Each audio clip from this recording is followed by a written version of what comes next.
Okay, today I'm going to give you a quick overview of Google Tour Builder. So you just go to tourbuilder.withgoogle.com. Make sure you sign in. I'm already signed into Google, so it should probably recognize me. See, there I am. And I've already created a couple of tours, so I want to kind of show you how I did that. So the first one I did is based on my roots. I basically put in the address for every house I've ever lived in and did my tour builder like that. You'll notice on the left you have, it almost looks like a PowerPoint. So those are actually addresses, but you can add information as you do this. So if I start with my childhood home, it's going to zoom in to where that was. That was in Perryton, Texas. I added some pictures. I just did some Google Street Views and added those. You could put some information, some narrative information here. So it's really kind of a cool thing that you can do. I'm going to show you in the edit feature.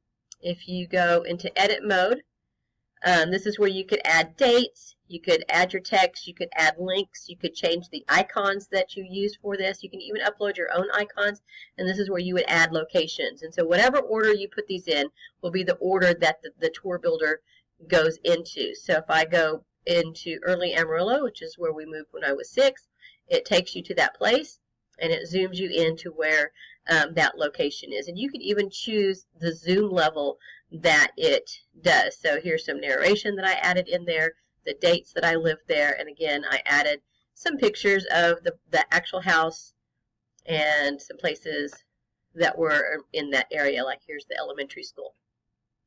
So that's one version of it. There's a couple of other versions that you can do with this. I'm going to go ahead and click Done Editing. I'm going to go back into Tour Builder and look at my tours. Another one that you can do would be kind of like a hub.